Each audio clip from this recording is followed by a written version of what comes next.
My selfish parents didn't come to my child's first birthday party and boldly said, "Honestly, we just don't need this. We don't recognize this grandson." I calmly said, "Good, just don't come asking me for money for your debts, bills, and problems anymore." Dad laughed, but the real surprise was waiting for them in the inbox, because now I used to be the kind of guy who kept my mouth shut and my wallet open when it came to my parents. If they insulted me, I let it go.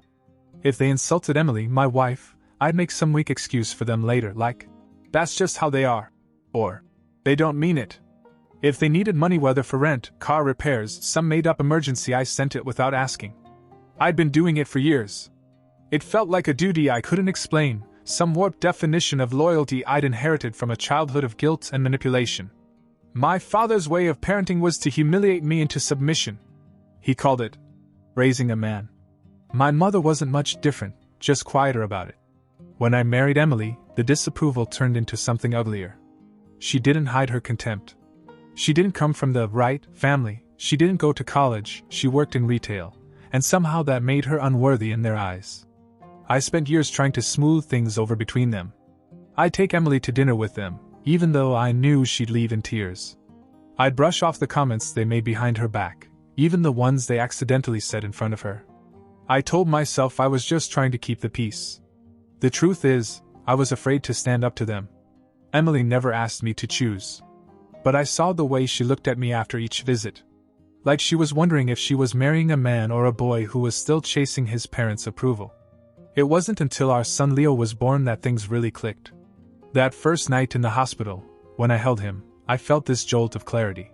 It was like I was looking at the one person I couldn't afford to disappoint. Not like my parents had failed me. Not like I'd failed Emily. It took a few months, but I began to change things. I stopped taking their calls when I didn't want to talk. I stopped sending money every time they hinted that they needed help. I started putting my little family first, not out of rebellion, but out of responsibility. Then came Leo's first birthday. We kept it small, just a backyard barbecue, a few neighbors, Emily's parents, a few close friends. I invited my parents more out of habit than anything else. I sent them an invitation without expecting much. A few days later, my father called. He didn't waste any time. Said they weren't coming. Said they didn't see the point. "Honestly, we don't need this. We don't recognize this grandson." That was it. No explanation. No emotion. Just that. I didn't argue. I didn't ask why. I said, "Okay. But don't come to me anymore for money for your debts and your bills and your problems." There was a pause, and then my father laughed. Like it was a joke. Like I'd crawl back to them the next time they dangled guilt in front of me. He had no idea I'd already made up my mind. And 2 days later, I made sure that decision was sitting in their mailbox, waiting for them like a little wrapped present. The thing is, they weren't just missing a birthday. They were about to lose a lot more than cake and balloons. The envelope I dropped in their mailbox wasn't fat, but it carried weight. Inside was a letter, not angry, not emotional, just clear and final. It listed everything they'd taken from me over the years. Every dollar I'd sent, every loan I'd forgiven, every silent humiliation I'd swallowed on their behalf. And at the bottom was a number. $86,400. That's what it all added up to. I included a spreadsheet, color-coded and itemized, with dates and bank transfers. Years of being her safety net, documented in black and white. I didn't ask for it back. That wasn't the point. I just wanted them to see the cost. Not just the money, but what it had cost me to keep quiet. But that wasn't the real surprise. A few weeks before that birthday, I'd finally done something I should have done years ago: legally cut them off. I removed them from my emergency contact forms, revoked the power of attorney they didn't even know they still had, rewrote the will that had once generously included them. I transferred the deed to our house into Emily's name only. I even changed the beneficiary on my life insurance policy. Every thread that tied me to them, financially or legally, I cut. Cleanly. But I saved the best for last. The envelope also contained a note. I'd hired an attorney, just a guy who handled small claims and family stuff, to file a cease and desist. From now on, they were not to contact me, my wife, or my son. Not directly. Not through friends. Not through extended family. They were done. I expected silence for a while. Maybe a few angry voicemails. But 3 days later my sister called. I hadn't talked to her much over the years. She'd always been a bit of a ghost, flitting in and out of our family as if she couldn't quite decide whether to stay attached or disappear altogether. I picked up the phone, expecting her to chew me out. Instead, she said, "I just got the same letter. Turns out I wasn't the only one they were bleeding dry. While I'd been throwing money down the black hole, they'd also been hitting up my sister behind the scenes. Her car. Her credit card. Even co-signing for a loan she'd never seen a dime of." She sounded exhausted, like someone who just realized she'd been drowning for years without noticing the water. And then she said something I hadn't expected. "I talked to Mom yesterday. She was crying. She said she didn't understand why you were doing this. That you were overreacting." I didn't say anything. "She doesn't understand, John. She really thinks she did nothing wrong." That didn't surprise me. What did surprise me was what came next. My sister told me that she was done too. That my letter had been a wake-up call. That she and her fiancé had decided to break up for good, and that they were moving out of state in a month. She thanked me. Said I may have saved her life from becoming a carbon copy of mine. Then she asked if she could visit Leo before they left. She said she wanted to get to know her nephew properly this time, without all the noise. Then I realized something I hadn't planned. I wasn't just ending something. I was also starting something. 2 weeks after Leo's birthday party, my father finally broke down. Not with an apology or a phone call, but with a single, bitter email. Subject line: "What is all this?" No greeting. No punctuation. Just 5 words from a man who'd built his entire life on pretending nothing could touch him. I read it twice and closed it. It was the first and last time I opened anything from him. I didn't reply because that email wasn't for me, it was for control. He wanted me to go after him, to break the silence, to explain why I was finally doing what I should have done years ago.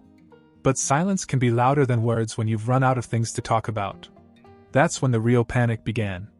It started with phone calls from distant relatives I hadn't heard from in years. My Uncle Jim, who once asked me for money to pay off a bad investment, gambling, left a message saying I should make peace with my parents before things got worse. Then my cousin Karen messaged Emily on Facebook and asked if she could talk some sense into me. They kept coming, one after another, all parroting the same line: "They're your parents. You only get one sentence." I ignored them all. Not because I was angry, but because I'd finally realized what they were doing, pulling on every string they had left. Only those strings were old, frayed, and tied to people who didn't even know the whole story. But what really crossed the line was when my mom sent a message directly to Emily. It was long. It was nasty. It said that Emily had poisoned me, that she had turned me into a stranger. That Leo wasn't really one of us, and never would be. She said we were being selfish. She said that if we wanted to play this game, we'd lose more than just family. She ended with a line that still sticks in my head: "We made you, and we can unmake you." That's when I knew this wasn't just a family feud anymore. This was war. And I wasn't going to fight it with anger, I was going to fight it with precision. First, I called the lawyer. I told him to add the message to the harassment file. We began the process of filing a formal restraining order. I didn't want to use it unless I had to, but I wanted it ready. Next, I went after the things they took for granted. Over the years, I'd quietly paid for things without them realizing how much control I had. The electric bill was in my name, so I canceled it. The gas bill? Gone. Their phone plan was part of a family plan I'd been paying for since college. I canceled it without warning. The loan for her old SUV? Still in my name. I called the bank and reported unauthorized use. The car was repossessed within a week. Then I dug a little deeper. Back in 2019, my father took out a personal loan in my name. He said it was for family emergency expenses. And I was too tired to fight it at the time. He signed my name, paid it late a few times, and when I found out, I just paid it off myself to protect my credit. But I kept the paperwork. And now? I filed an identity theft report with the lender and flagged the account for investigation. Within 48 hours, their bank accounts were frozen. All of them. Every dollar locked up while the fraud unit went through every transaction associated with that loan. I heard about this from my sister. She texted me. "What the hell did you do?" They're freaking out. I didn't respond right away. Then I sent a sentence. I finally stopped protecting them. Apparently they thought I'd never do that. That no matter what, I'd always be the backup plan. That I'd keep bailing them out, keep taking the abuse, keep pretending we were one big happy family. They didn't expect me to shatter the illusion. Now they sat in that sad little house with no heat, no phone, no car, and no access to their money. My mother tried to call from a neighbor's phone. She left a message crying and asking how I could do this to my own parents. Said they were scared. Cold. That they couldn't even buy food. I didn't feel guilty. I felt awake. Like I'd just stepped out of a fog that had followed me since childhood. Emily and I took Leo to the aquarium that day. We got ice cream. We laughed. It was the first time in a long time that I felt like a father instead of a son being pulled in two directions. That night, Emily looked at me across the table and said, "They're not coming back from this, are they?" I just shook my head. Because the truth was, they were already gone. All I had done was finally stop pretending they were worth keeping. When I cut off my parents, I thought it would end in silence. Maybe a few guilt trips, maybe some trash talk behind my back. I underestimated how deep their mess really went. And I wasn't prepared for what would happen when everyone else started connecting the dots. It started with Drew, my cousin. We'd barely spoken in years, but when my sister told him everything that had happened, how I'd shut them down, shut off the money flow, exposed the loan fraud, he reached out immediately. His first message was short. "I've been waiting for this." Then he sent me screenshots. Messages from my parents going back years. My dad had promised to help Drew's mom refinance her mortgage after she lost her job. Instead, they took care of it by convincing her to sign over partial ownership of her house as collateral. The paperwork was real, but the help was fake. They never paid a dime. When she asked about it, they told her it was too complicated now, and she just gave up. Turns out I wasn't the only one they were bleeding dry. After Drew came Denise, another cousin. She called me out of the blue and asked me if it was true that I cut them off. I said yes. She laughed bitterly. She said, "It's about time somebody had some backbone." She told me how my father once convinced her to give him $10,000 from a small inheritance she got when her father died. Said he'd invest it for her, help her build a future. It disappeared. When she brought it up later, my mother accused her of being greedy and said she was disrespecting the family trust. She never saw a penny. And it didn't stop there. As it turned out, my parents had left a trail of burned bridges so long and quiet that no one thought to compare notes. But once I made my move, it was like everyone suddenly realized they'd all been played by the same people, in slightly different ways. Even people outside the family began to reach out. A guy named Walter emailed me. He said he used to go to church with my parents. My dad borrowed $3,000 from him in 2017 after he claimed they were about to lose their house. Walter gave the money in cash. My dad promised to pay it back in 3 months. He never did. Instead, he stopped going to the church altogether, telling everyone that Walter was unstable and harassing him. Then came the real kicker. Drew's mom, my aunt, called me. She sounded calm, but there was a quiver in her voice that told me this had been building for years. She said, "Your mother stole from Grandma. I was in college when my grandmother died. I didn't deal with the estate stuff, I just assumed it all went to my parents. It turned out that my grandmother had left a small collection of heirlooms, some antique jewelry, old savings bonds, a coin collection. She had a handwritten note in a safe deposit box saying she wanted it to be divided between her children. My parents never told anyone. Cleaned out the box the week she died. Sold the items quietly. Told the rest of the family that Grandma hadn't left anything. That was when things changed. Drew's mother called a lawyer. Denise filed a civil suit. Someone else in the extended family, a guy I barely remembered from reunions, reported her for elder financial abuse. The case was reopened. I learned from my lawyer that my parents were now under formal investigation. Nothing criminal yet, but the bank had closed every joint account they had, pending an investigation. Then the church they'd been involved with got wind of everything. My parents weren't just members, they were visible. My mother helped run events, organize donations, plan outreaches. She was the face of community support. But someone inside the church dug into the records.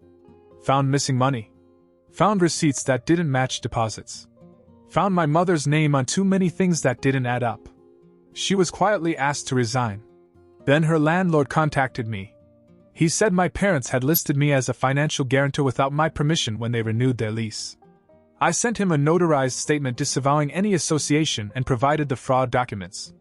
Their rent immediately went up because their application had to be reevaluated. They couldn't afford the new rate. Later that week, I heard from a neighbor. My parents were having a garage sale.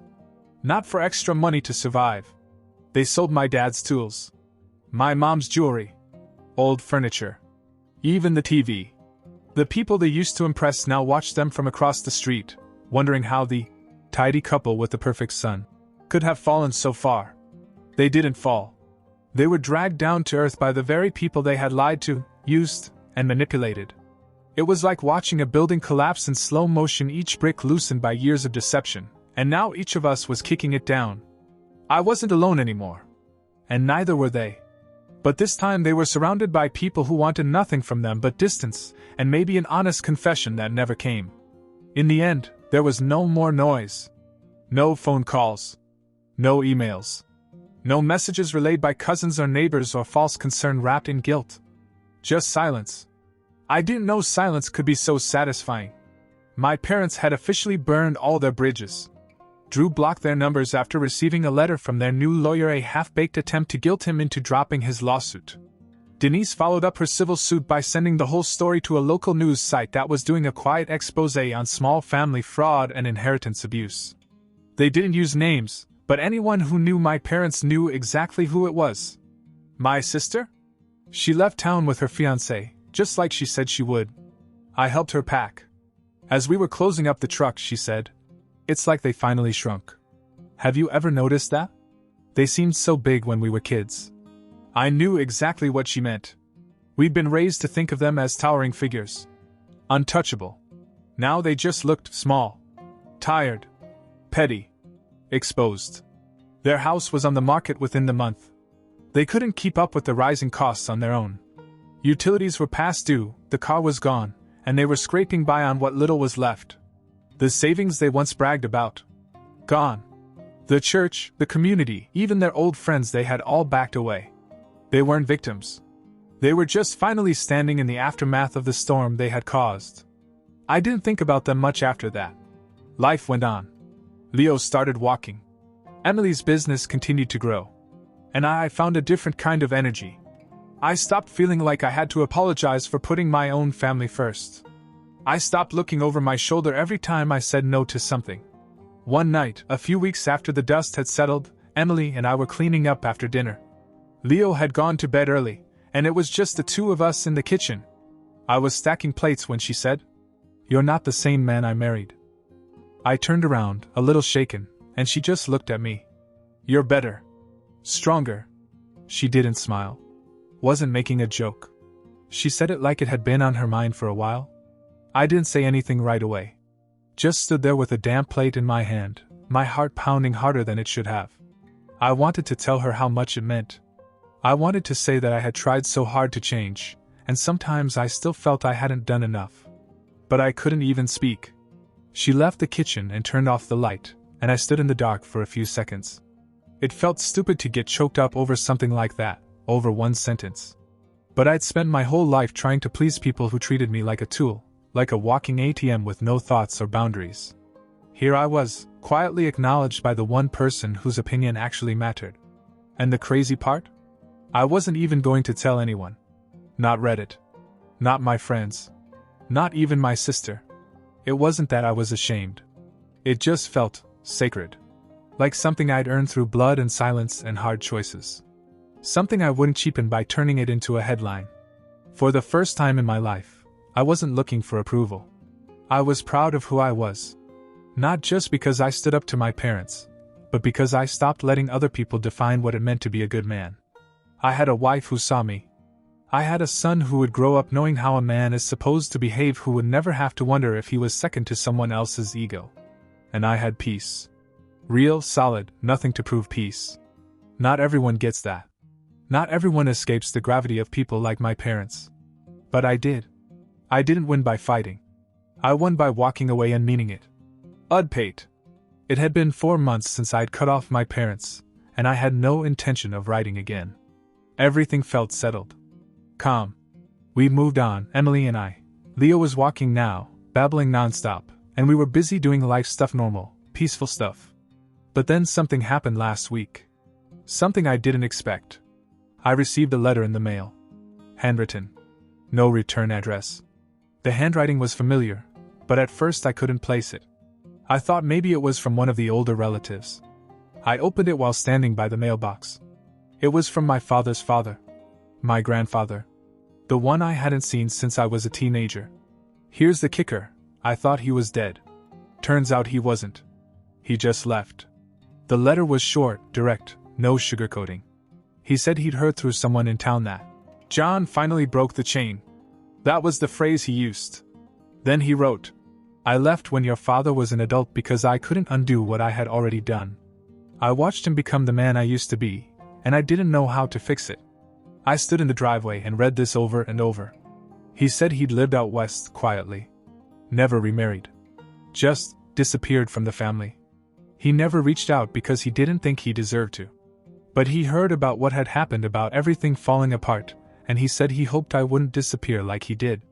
He said it meant something to him that someone had finally stopped the cycle. And he ended with this. If you ever want to talk, I'd like to meet the man who did what I couldn't.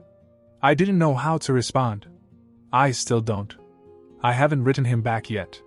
I told Emily, and she just looked at me and said, It's up to you now. Not them. She meant my parents. The ghost of who they were. All of them.